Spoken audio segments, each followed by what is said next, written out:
I knew the moment the words left her mouth that something in me had snapped, cleanly, quietly, like a thread pulled too tight for too long. I feel nothing for my husband anymore. She said it loudly, laughing, surrounded by her friends at a dinner I was invited to but not really part of. And the worst part? She didn't know I was standing behind her. I didn't make a scene. I didn't even walk away dramatically. I just stood there long enough to hear someone ask, half joking, "Then why are you still with him?" My wife, Sarah, shrugged. Convenience, I guess. Convenience. 7 years together reduced to a word you'd use for a grocery store. I left the restaurant without telling anyone.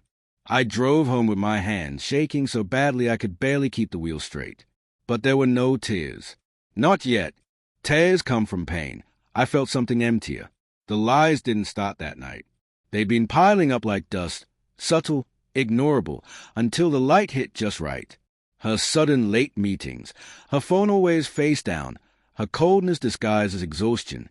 I had suspected something, but suspicion feels cowardly until it's confirmed. Hearing her say she felt nothing, that was confirmation. The next morning, she acted like everything was normal. She made coffee, hummed, asked me what cereal I wanted. Maybe she thought I hadn't heard her, or maybe she didn't care.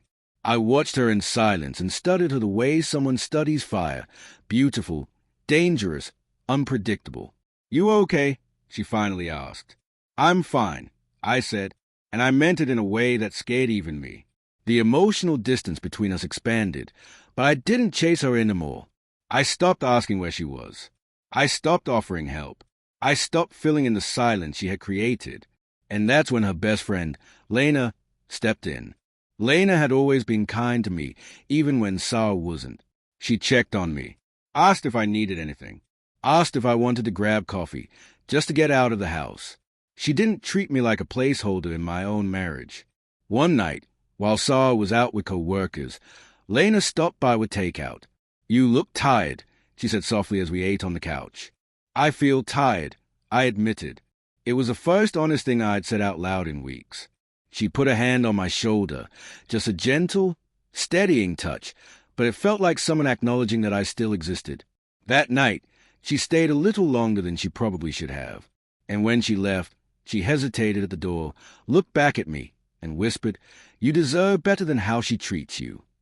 She didn't know that sentence would become the match to everything that followed. 2 weeks later, Sarah invited me to a birthday dinner for one of her friends. "It would look weird if you didn't come," she said. Not, "I want you there." Not, "It would mean a lot to me." Just optics. But I went. Not for her. Never again for her. I went because I wanted to see clearly what I had been blind to for so long. Halfway through dinner, she was performing again. Loud, dramatic, acting like a woman whose husband was nothing but background furniture.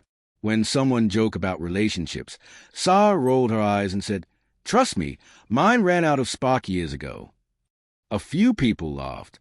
Someone glanced at me awkwardly. I didn't react, because I wasn't watching her. I was watching Lena walk into the restaurant. She wasn't invited, but she had texted me earlier asking if I'd be there. I told her yes, without explanation. She approached, smiled at me, then leaned down and whispered something only I could hear. I didn't plan what happened next. It simply unfolded like it was always inevitable. Whatever she whispered, something simple like, "You don't deserve this." Sarah saw it. She saw Lena's hand rest lightly on my shoulder. She saw my face soften at a touch that wasn't hers. She saw the quiet intimacy she had thrown away reflected back at her from the person she trusted most. Her expression cracked. It wasn't anger at first. It was confusion. No, disbelief. She stood up abruptly. "What the hell was that?" she hissed. I looked at her calmly, almost gently. What was what?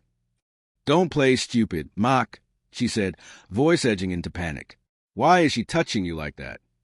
The table went silent. Lena stared back at her, completely unbothered. "Maybe because I actually care about him," she said quietly. The color drained from Sarah's face. You can't be serious," she stammered. I leaned back in my chair. "Why does it matter? Sarah, you feel nothing for me, remember?" Her knees buckled a little. The memory hit her instantly, the very conversation she didn't know I had heard. She opened her mouth, but no words came out. "You don't get to be jealous," I continued. "You gave up that right long before tonight." Her friends looked at her, some shocked, some pretending to check their phones. She lowered herself slowly into a seat like her legs had been cut from underneath her. "Can we talk privately?" she whispered, voice shaking. "No," I said. "We're done talking privately. That's where the lies happened." Tears formed in her eyes, real ones, not the dramatic kind she used when she wanted sympathy. "Mark, I didn't mean what I said that night. I was just venting. I didn't think." "That's a problem," I interrupted. "You didn't think. Not about me. Not about us." She looked at Lena. "You're my best friend. How could you?" "You stopped appreciating him," Lena said firmly. "Someone should." Sarah broke then, visibly, painfully. She grabbed her purse and walked out with her head down, shoulders trembling. No one followed her. That night, she tried calling me, texting me, apologizing in long, frantic paragraphs. I didn't respond. When I finally got home, I found her sitting on the couch, mascara smeared, hand clutched together like she was praying. "Please," she whispered, "I'll do anything. Just don't leave." I sat across from her and took a slow breath. I'm not staying with someone who treats me like an accessory until she's losing me. She cried harder. "I made a stupid mistake." "You made a pattern," I corrected. "Tonight was the first time you noticed the consequences." Silence. Then, quietly, with a calm I didn't know I had, "I'm done, Sa." Her sobbing filled the room. But I felt no cruelty, no triumph. Only relief, like finally stepping out of a room where you couldn't breathe. Lena didn't replace Sa. She didn't swoop in as a reward for my suffering. She became something gentler, someone who reminded me I wasn't invisible. Months later, we're still taking things slow. But sometimes, when memories surface, I remind myself of the moment Sa saw her own carelessness reflected back at her and realized the cost. And the truth is simple. She didn't lose me the night she saw Lena whisper to me. She lost me long before that. The night she told the world I meant nothing, not realizing I was standing right behind her.